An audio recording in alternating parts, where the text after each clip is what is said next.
Hello students, कैसे हैं आप सब लोग। उम्मीद करती हूँ सब अच्छे होंगे। मैं Meena Rana ICT virtual class में आपका स्वागत करती हूँ। स्टूडेंट्स, हम पढ़ रहे हैं क्लास 10 की हिंदी और यहाँ हम समर कैंप में हमारा तीसरा दिन है। इसमें हम कहानी पढ़ रहे हैं सिद्धार्थ की। तो प्रीवियस लेक्चर में हमने आपको बताया कि किस तरह से सिद्धार्थ का जन्म होता है। माता, उनकी जो माता थी माया, वो उनके जन्म के समय जंगल में उनको जन्म देती है और इसके बाद ब्राह्मणों और असित मुनि के द्वारा उनके भविष्यवाणी की जो बातें उन्होंने कही उससे प्रसन्न होकर राजा सुद्धोधन उनको अपने महल में लेकर आते हैं। बड़े धूमधाम से उनका जन्मोत्सव मनाया जाता है और इसके बाद जो है समय आगे बढ़ता है। इधर असित महर्षि असित को पता चलता है कि यहाँ पर बुद्ध ने जन्म लिया है, तो वो उनके दर्शन के लिए आते हैं और उनके भविष्य के बारे में जो बताते हैं कि या तो वो राज्य करेंगे, तो जिस प्रकार से आसमान में सूर्य जो है चमकता है, ऐसे ही वो सभी राजाओं में श्रेष्ठ होंगे और या तो वो बन जा करके वहां पर अ, लोगों को जो है मोक्ष की प्राप्ति के लिए ज्ञान प्रदान करेंगे। ठीक है, तो आज हम यहाँ से आगे पढ़ेंगे।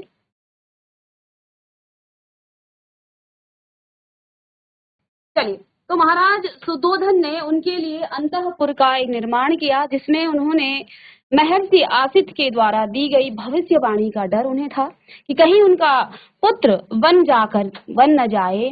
इसलिए उन्होंने संपूर्ण भोग विलास की वस्तुएं उस अंतःपुर में उन्हें जो है रखी, ताकि वो बाहर की दुनिया को ना देख पाए और दुनिया का, संसार का दुख देखकर उनके मन में कहीं जो है बन जाने की इच्छा ना हो, बन जाने की इच्छा ना हो। तो महाराज सुतोधन को महर्षि आसित द्वारा की गई भविष्यवाणी याद थी कि यह बालक बड़ा होकर मोक्ष प्राप्ति के लिए वन की ओर प्रस्थान कर सकता है। इसलिए उन्होंने अंतःपुर में ऐसी व्यवस्थाएं करवाई जिससे सिद्धार्थ की आसक्ति सांसारिक विषयों में बढ़े और वह भोग विलास में इतना लिप्त हो जाए कि उसे किसी प्रकार का वैराग ना हो। क्योंकि वन इंसान कब जाता है? जब उसके मन में वैराग उत्पन्न होता है, भौतिक वस्तुओं के प्रति उसका आकर्षण खत्म हो जाता है, तभी तो व्यक्ति बन जाता है। वैराग जब जिसके मन में आ जाता है तो वो बन जाता है। तो इसलिए महाराज सुद्धोधन को महर्षि असित की जो की गई भविष्यवाणी थी वो याद थी।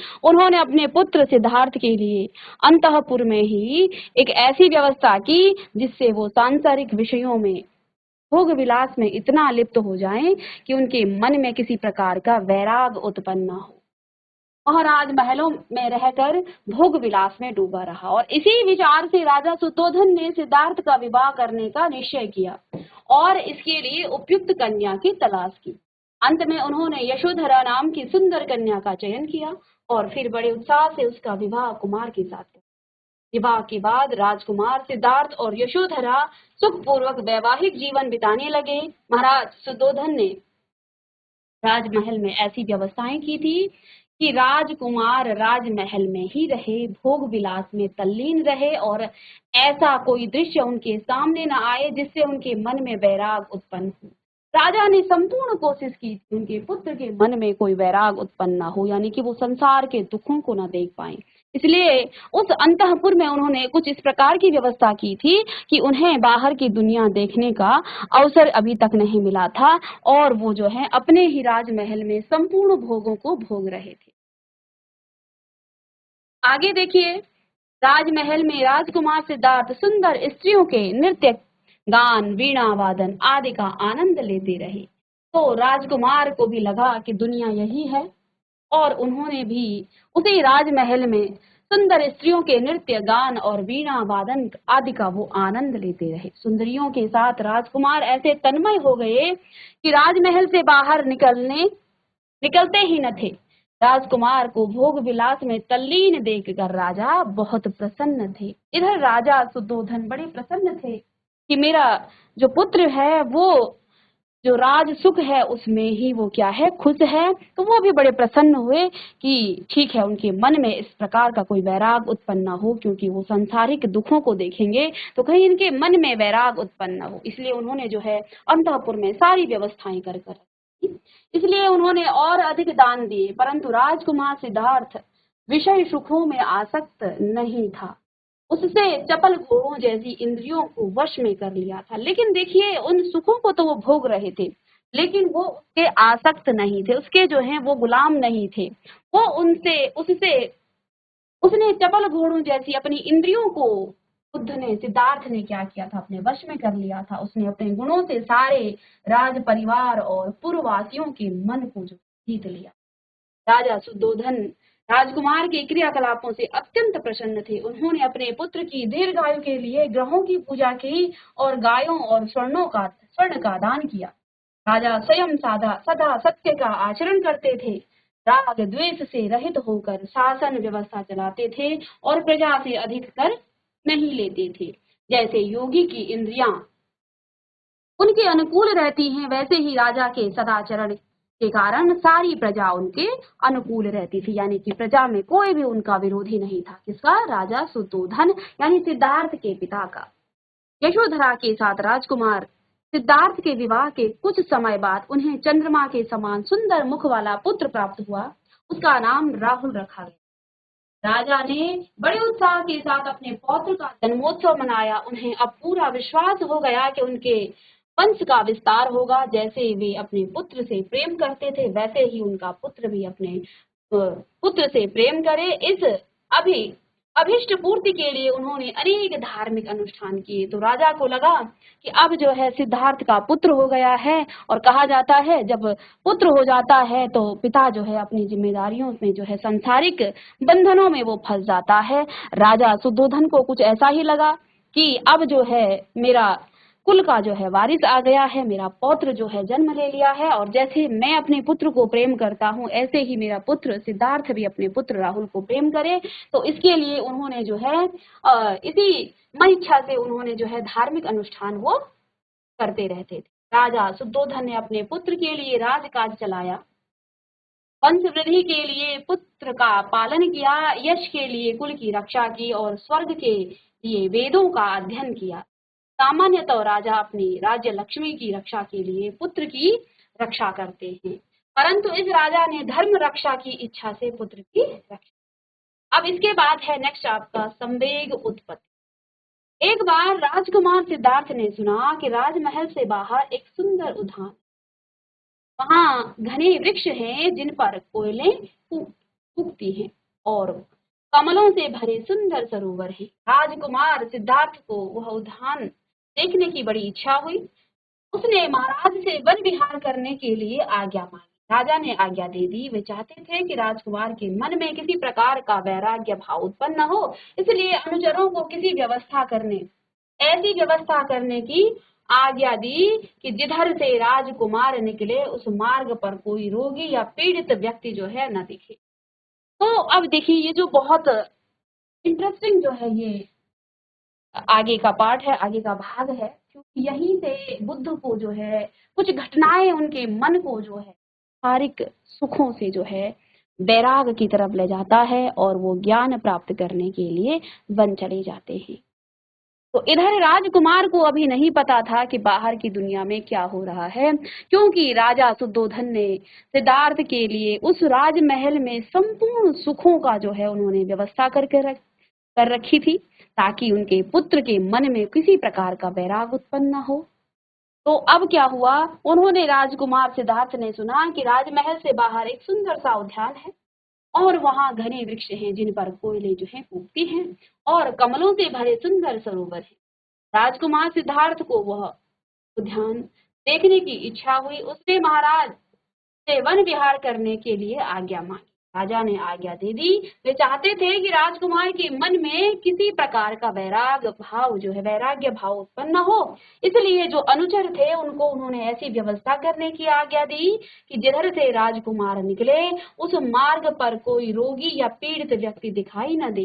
राज कर्मचारियों ने राजमार्ग से उन सभी व्यक्तियों को शांतिपूर्वक हटा दिया जो विकलांग थे, वृद्ध थे या रोगी पीड़ित थे। इतना ही नहीं, उन्होंने राजमहल से लेकर उद्यान तक जो है का मार्ग अच्छी तरह से सजा दिया। यानी कि जैसा उन्होंने अंतःपुर का निर्माण किया था, जहां पर राजकुमार को सभी लोग सुखी दिखे, जहां लोग राजकुमार को लगता था कि सभी लोग इतने सुखी हैं, इस पर जो है उनके अनुचरों ने राजमहल से लेकर के उद्यान तक के जो रास्ता था, उन सब जहां उस रास्ते के जितने भी लोग बीमार थे, रोगी थे, विकलांग थे, वृद्ध थे, रोग से पीड़ित थे, उन सबको बड़ी शांति से जो है हटा दिया, ताकि राजकुमार की नजरों में ना आए वो। इतना ही नहीं, उन्होंने राजमहल से लेकर के उद्यान तक का मार्ग जो है यानी कि जो बगीचा था, वहां तक का मार्ग बड़े अच्छे से उन्होंने सजा दिया।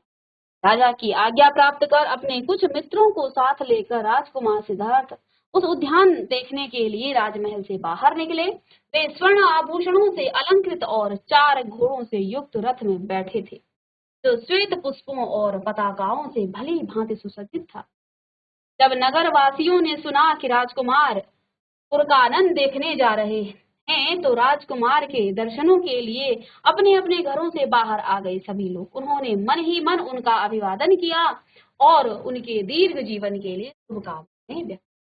राजपथ पर राजकुमार के दर्शनों के लिए जगह जगह प्रजाजन एकत्रित हो गए। स्त्रियां अटारियों पर चढ़कर या झरोखों से झांक कर उनका दर्शन कर रही थी। सुंदर भेष वाले पुरवासियों से भरे इस राजपथ को देखकर राजकुमार सिद्धार्थ जो है बड़े ही प्रसन्न थे। उन्हें लग रहा था जैसे उनका यह नया जन्म हुआ है। राजकुमार और पुरवासियों को इस प्रकार प्रसन्न देखकर देवताओं को बड़ी चिंता हुई। वे सोचने लगे कि यदि कुमार में वैराग्य भाव पैदा नहीं हुआ तो क्या होगा। इतने में सिद्धार्थ को राजपथ पर एक वृद्ध पुरुष दिखाई। अब वैसे तो राजा सुद्धोधन ने पहले व्यवस्था कर दी थी कि सभी जो रोगी हैं, वृद्ध वहां पहले से मौजूद उस मार्ग में थे, उन सबको बड़ी शांति से जो है वहां से हटा दिया गया, वहां से दूर कर दिया गया। लेकिन जैसे ही पूरी प्रजा ने सुना कि राजकुमार सिद्धार्थ जो है इस उपवन की तरफ जा रहे हैं, तो सभी उनके दर्शन के लिए वहां उस रास्ते में आ गए, उस मार्ग में आ गए। राजकुमार बड़े प्रसन्न थे कि सभी लोग जो है उनका अभिनंदन कर रहे हैं और सभी लोग बड़े खुश हैं, बड़े प्रसन्न हैं। इसी बीच क्या हुआ, सिद्धार्थ को उस राजपथ पर एक वृद्ध पुरुष दिखाई दिया। अब दर्शन करने आए हैं तो एक वृद्ध व्यक्ति भी वहां पर दर्शन करने के लिए आ गए। ठीक है, इस तरह। अब क्या होता है, जिस व्यक्ति ने कभी किसी वृद्ध व्यक्ति को ना देखा हो, क्योंकि राजकुमार के लिए ये नई चीज थी। राजकुमार नहीं जानते थे कि संसार में कितने दुख हैं।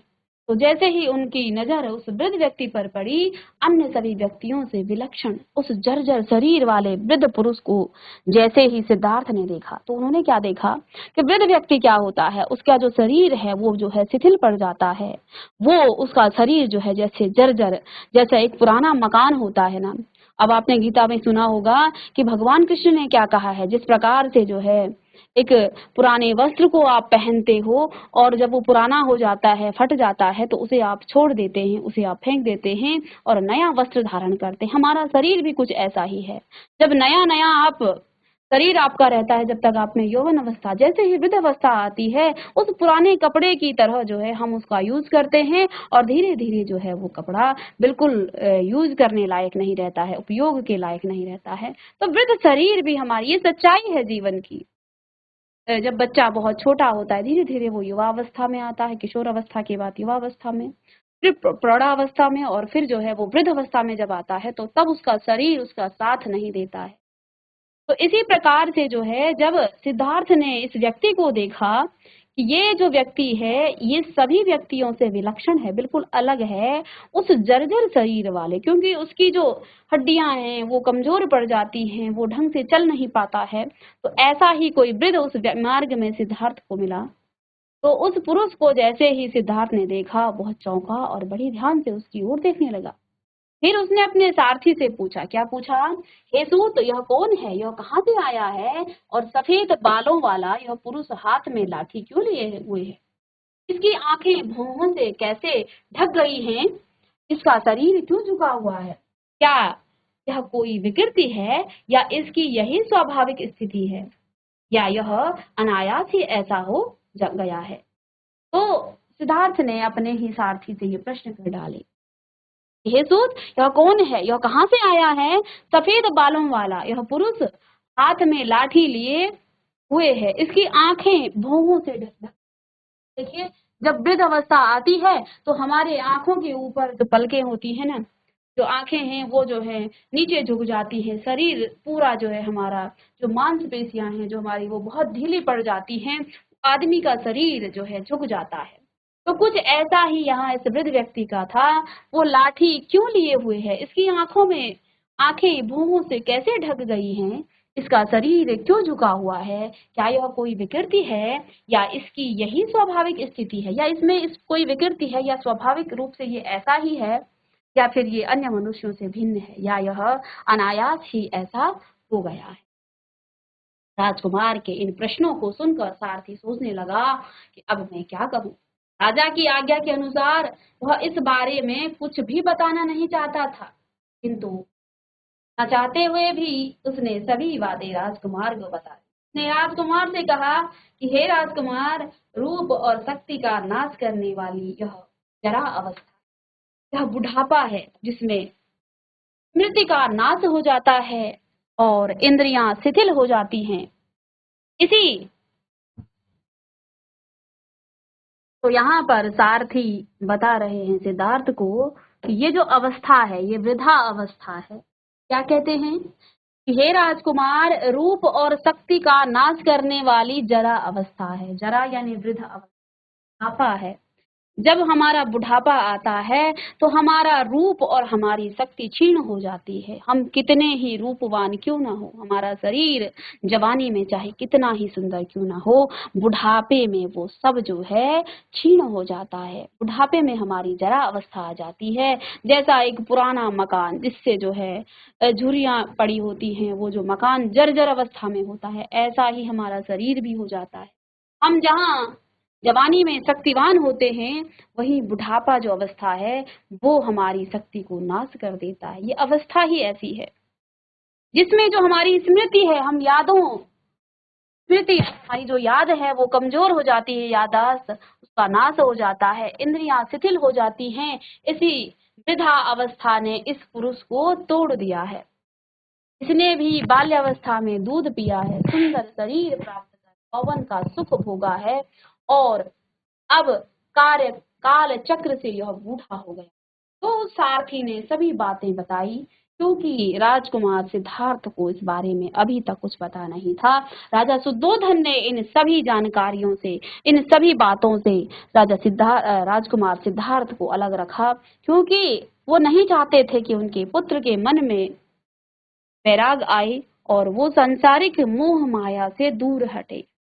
तो ये सारी बातें उन्होंने कहा कि इस व्यक्ति ने भी बाल्यावस्था में दूध पिया है, जिस प्रकार से एक छोटा बच्चा शिशु जो है जन्म लेता है और वो स्वस्थ बच्चा जो है दूध पीता है, उसके बाद वो सुंदर शरीर प्राप्त कर यौवन का सुख भोगता है, और अब जो है कार्यक्रम काल चक्र से यह बूढ़ा हो गया। सारथी की बातें सुनकर राजकुमार चकित हो गया, क्योंकि उसे इस प्रकार का कोई पूर्व अनुभव नहीं था। राजकुमार को पता ही नहीं था कि जीवन और मृत्यु क्या है, और हमारे जो जीवन के कुछ अवस्थाएं हैं, 4 अवस्थाएं, बाल्यावस्था, किशोरावस्था, फिर उसके बाद हमारा प्रौढ़ावस्था आती है, और फिर वृद्धावस्था। इन 4 अवस्थाओं से हमें गुजरना पड़ता है। उसने फिर बूढ़े की ओर देखा और सारथी से, क्या यह दोष मुझे भी होगा? फिर सिद्धार्थ ने क्या कहा कि क्या ये दोष, यानी कि ये दोष ही तो है ये वृद्धावस्था। हम अपनी शक्तियों को हमारी शक्तियां क्षीण हो जाती और हम अपनी याददाश्त को भूल जाते हैं। तो ये अवस्था क्या हमें भी आएगी? क्या कहते हैं कि क्या ये दोष मुझे भी होगा? क्यों, मैं भी बूढ़ा हो जाऊंगा? सारथी ने उत्तर दिया, हाँ आयुष्मान, समय आने पर आपको भी वृद्धावस्था अवश्य प्राप्त होगी। सारथी का उत्तर सुनकर राजकुमार उद्विग्न हो उठा। तो जैसे ही राजकुमार सिद्धार्थ ने सुना कि मुझे भी यह वृद्धावस्था आएगी, मैं भी अपनी याददाश्त को खो दूंगा, अपनी शक्तियों को खो दूंगा, अपने रूप रंग को, मैं सारी चीजों को खो दूंगा, ये दोष मुझे भी आएगा। समय आने पर आपको भी वृद्धा अवस्था अवश्य प्राप्त होगी। सारथी का उत्तर सुन करके जो राजकुमार थे सिद्धार्थ, वो उद्विग्न हो उठा। उसने दीर्घ जो है निश्वास यानी लंबी सांस ली और सिर हिलाया और बड़े ध्यान से पुनः उस पुरुष को देखा। फिर चारों ओर प्रसन्न चित्त जनता की भीड़ को देखकर वो सोचने लगा कि ये लोग कैसे हैं, जो स्मरण शक्ति और सारे पराक्रमों को समाप्त कर देने वाली इस वृद्धावस्था को देखकर भी विघ्न बने हैं, यानी कि वो अनजान बने हुए हैं। उसने फिर सारथी से कहा, हे सूत, चलो घर चलें, अपने घोड़ों को मोड़ दो। मन में जब बुढ़ापे का भाव भर गया तो इस उद्यान में मेरा मन कैसे रम सकता है। तो राजकुमार सिद्धार्थ जो है इस घटना से जो है बड़े दुखी हुए कि ये अवस्था मुझे भी आएगी, ये दोष मुझे भी लगेगा। तो उन्होंने जो है सारथी को वहीं से जो है वापस चलने को कह दिया। राजकुमार की आज्ञा पाकर सारथी ने रथ को राजभवन की ओर, थोड़ी ही समय में वह राजभवन आ गया।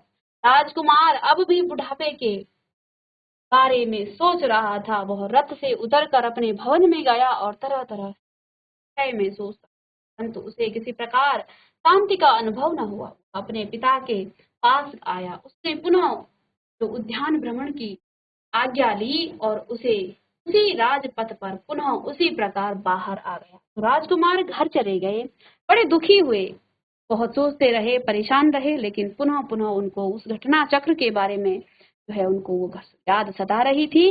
वो जो है इस बारे में सोच सोच करके परेशान हो रहे थे कि आखिर जब हमें यही वृद्धावस्था आनी है तो फिर हम क्यों इस सुख को देख करके, यौवन में हम उन सुखों को देखकर बड़े प्रसन्न होते हैं, जबकि हमारी जो बुढ़ापा है उसका जो है बड़ा ही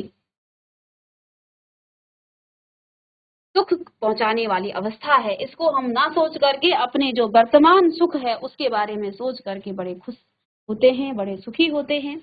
तो राजकुमार ने पुनः जो है राजा से आज्ञा मांगी, पुनः उस उद्यान में जाना चाहा। राजकुमार सिद्धार्थ का रथ जैसे ही उद्यान की तरफ अग्रसर हुआ, उसे एक रोगी दिखाई पड़ा। उसका पेट बढ़ा हुआ था, कंधे झुके थे और वह लंबी लंबी सांसें ले रहा था। सिद्धार्थ ने उसी समय रथ को रुकवाया और सारथी से पूछा, हे सूत, यह दुबला पतला व्यक्ति कौन है और जो दूसरों का सहारा लेकर चल रहा है और कराहता हुआ हाय माँ कह रहा। तो अब इस बार क्या हुआ, एक रोगी उनके रास्ते में उनको मिल गया। तो फिर सिद्धार्थ ने पूछा कि हे सारथी, ये कौन है जो इस प्रकार से दूसरों का सहारा लेकर चल रहा है और कराहता हुआ हाय माँ कह रहा। सारथी ने उत्तर दिया, हे सौम्य, यह व्यक्ति बीमार है, रोग से पीड़ित है और असमर्थ हो गया है।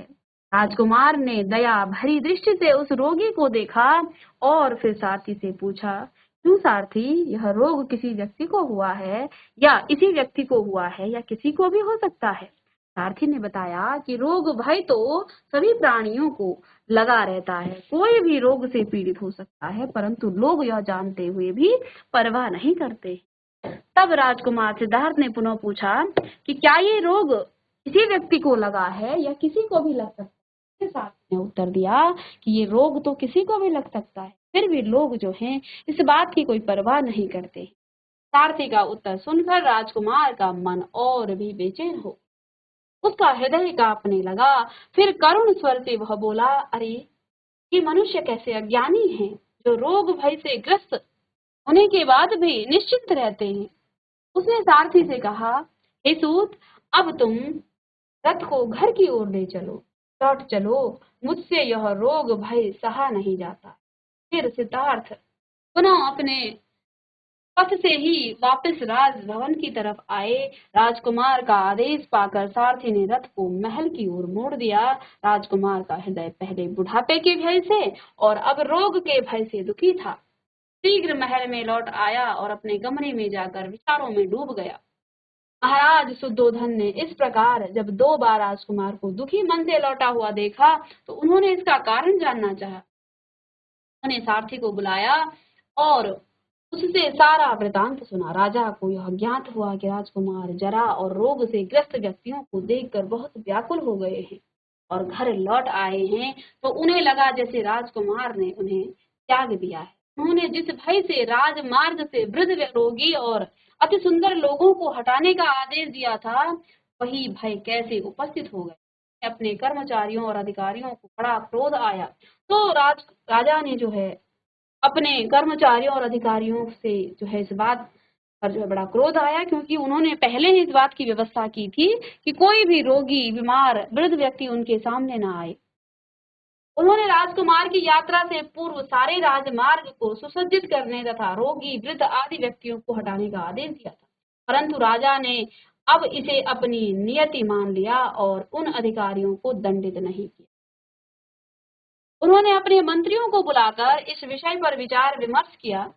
राजकुमार के मन को बदलने के लिए उन्होंने अधिक भोग विलास तथा आमोद प्रमोद की अच्छी व्यवस्था अंतःपुर में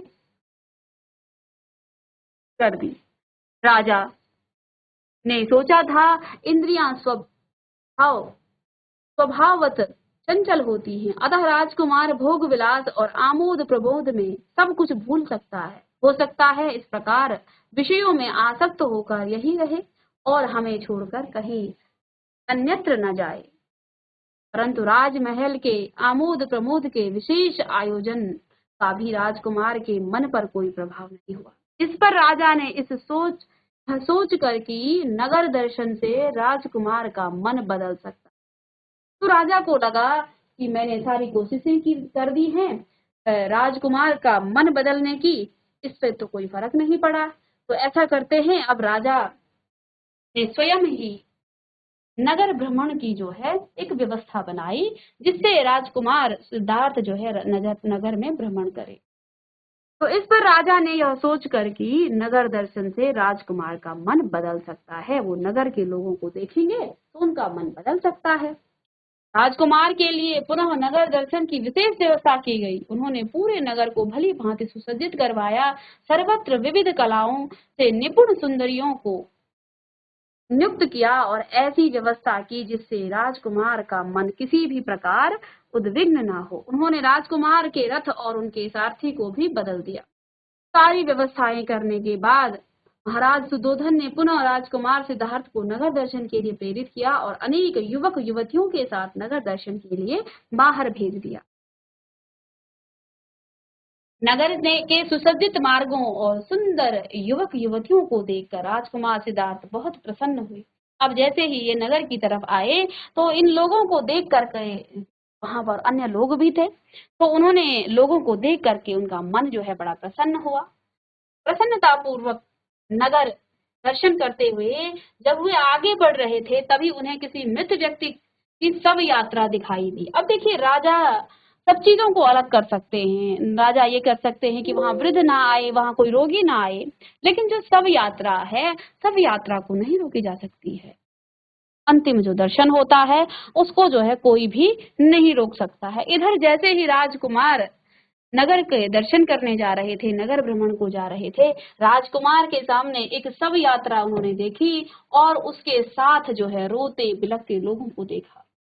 अब राजकुमार सिद्धार्थ इससे पहले ऐसी घटनाओं को, ऐसी बातों को वो नहीं, ना तो उन्होंने सुना था और ना ही देखा था, क्योंकि उनके सामने ऐसी घटनाएं पहले नहीं हुई थी। तो रोते बिलखते लोगों को देखा तो चौंक गया। उसने रथ रुकवाया और सारथी से पूछा, किशोर, यह क्या है जिसे 4 आदमी अपने कंधों पर उठा ले जा रहे हैं, और उसके पीछे आने वाले लोग क्यों रो रहे हैं? जिसे लोग उठा कर ले जा रहे हैं उसे तो अच्छी तरह से सजाया है, फिर भी लोग रो क्यों रहे हैं? मेरी समझ में कुछ भी नहीं आ रहा है। मुझे ठीक ठीक बताइए, यह सब क्या है? तो इधर एक शव जो है उनके सामने आता है, जिसे 4 लोग अपने कंधे पर, जैसा कि शव में ले जाया जाता है, 4 लोग अपने कंधों में लेकर जा रहे हैं। पीछे से उनके जो सगे संबंधी होंगे, जो घर परिवार के लोग होंगे, वो रोते बिलखते उसके पीछे पीछे जा रहे थे। तो फिर राजकुमार सिद्धार्थ ने पुनः उस सारथी से पूछा, दूसरे सारथी से, कि ये क्या है, इस प्रकार से ये लोग क्यों रो रहे हैं, जबकि ये तो बड़े सजा धजा कर इस चीज को ले जाया जा रहा है, क्योंकि सबको पूरा ढका जाता है। सिद्धार्थ को पता नहीं चला। मुझे ठीक ठाक बताइए, यह सब क्या है? यद्यपि राजा ने सारथी को समझा दिया था कि वह ऐसी कोई बात राजकुमार को न बताए जिससे उनका मन बेचैन हो, परंतु सारथी राजकुमार का आग्रह नहीं टाल सका। उसने राजकुमार को बताया, यह ऐसा व्यक्ति है जिसकी चेतना, बुद्धि, प्राण, इंद्रिय, गुण आदि समाप्त हो चुके हैं। तो इधर सारथी ने बताया कि ये एक ऐसा व्यक्ति है जिसकी चेतना खत्म हो गई है, जिसकी बुद्धि, जिसके प्राण, जिसके इंद्रिय गुण सभी समाप्त हो चुके। अब यह लकड़ी के टुकड़े के समान है, जिसे बड़े लाड़ प्यार से पाला पोसा गया था, उसे ही आज ये लोग रो धोकर हमेशा के लिए छोड़ने जा रहे। तो देखिए सारथी ने भी कुछ इस तरह से जो है राजकुमार सिद्धार्थ को बताया कि ये वो व्यक्ति है जिसे बड़े लाड़ प्यार से जो है पाला गया, उसका लालन पालन किया गया, तो जो है के बाद आज इसने अपनी चेतना खो दी है, आज इसने अपनी बुद्धि प्राण इंद्रिय गुण सभी इससे समाप्त हो चुके हैं और आज ये लोग रोध होकर हमेशा के लिए छोड़ने जा रहे। सारथी की ये बातें सुनकर राजकुमार अत्यंत व्यग्र हो गया। उसने पहली बार मृत व्यक्ति के दर्शन किए थे, उसकी समझ में कुछ भी नहीं आ रहा था। उसने पुनः सारथी से, यह स्थिति सभी की होती है या किसी की, क्या यह किसी का अंत है या सभी का यही अंत है? तो फिर राजकुमार सिद्धार्थ ने पूछा कि क्या ये स्थिति इसी व्यक्ति की है या सबकी है? सारथी ने उत्तर दिया, हाँ राजकुमार, सभी प्राणियों की यही अंतिम गति है, क्योंकि सभी नासवान है, चाहे कोई व्यक्ति उत्तम हो, मध्यम हो, अधम हो, अंत सभी का है और अंत सबका एक सा ही।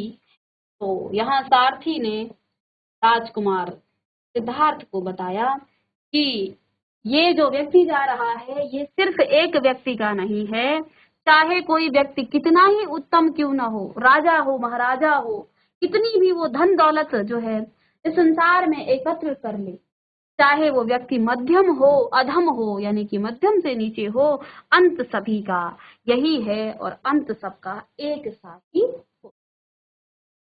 तो सारथी की बातें सुनकर, चलिए तो यहाँ से हम नेक्स्ट क्लास में पढ़ेंगे इसको।